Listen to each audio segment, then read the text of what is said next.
పుదీనా అండి. పుదీనా పచ్చడి చేస్తాను. మేడ మీదకి పుదీనా కోసుకొచ్చానండి. చేసే విధానం చూపిస్తాను చూడండి.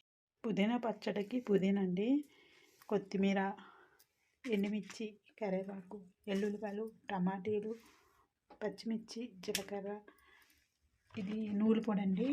నేను నూలు ఏపీసీ పొడిని చేసుకున్నాను. చాలా టేస్ట్గా ఉంటుందండి. కొత్తిమీర 2 కాంబినేషన్ చేస్తున్నానండి. ఇది మా మేడ మీద కాబట్టి బకెట్లో వేసానండి. చూసారా ఎంత తాజాగా నీట్గా ఉందండి. మంచి వాసన వస్తుందండి. చూసారా ఎంత బాగుందో. ఇవన్నీ వేపుకోవాలండి. ఎండుమిర్చి, జీలకర్ర, చింతపండు కూడా వేయాలండి. బాగుంటుంది. చింతపండు కొద్దిగా వేస్తే చాలా బాగుంటుందండి. ఆయిల్ వేసుకోవాలండి.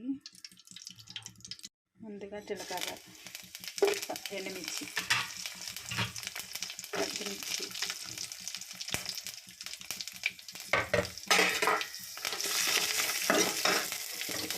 టమాటీలు కూడా వేసుకోవాలి. వెల్లుల్లిపాయలు, కరివేపాకు కూడా వేసుకోవాలి. ఉప్పు, పసుపు కూడా వేసుకోవాలి. మగ్గుతుంది. ఇది కాస్త మగ్గాక మనం కొత్తిమీర, పుదీనా వేద్దాం. కొత్తిమీర, పుదీనా వేగాక మనం నూనె పొడి వేద్దామండి. టమాటా మగ్గిందండి. పుదీనా, కొత్తిమీర వేద్దాం.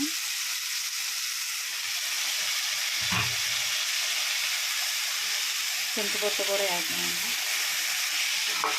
మూత పెడదాం, మగ్గుతుంది. చూసారండి, ఆకుకూర దిగల మగ్గిపోద్దండి. చూసారా ఇలా వేసానా లేదా మగ్గిపోయింది. నూనె పొడి వేద్దామండి.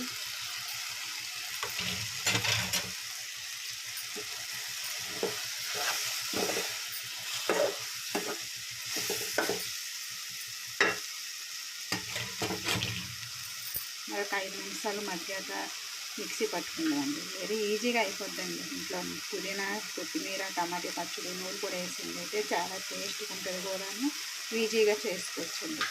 ఒంటికి మంచిది కూడా అండి పుదీనా, కొత్తిమీర. మగ్గిపోయిందండి. దగ్గరగా అయిపోయింది. మిక్సీ పట్టుకుందామండి. ఇది తాలింపు కోసం చూసారా ఎండుమిర్చి, పోపులు, జీలకర్ర, కరివేపాకు, ఎల్లుల్లిపాయలండి. తాలింపు వేసేద్దామండి. పచ్చడి అయితే రెడీ అయిపోయిందండి. చూసారా ఎంత బాగుంది. చాలా బాగుంటుందండి. వేడి వేడి అన్నం కలుపుకుని తింటే.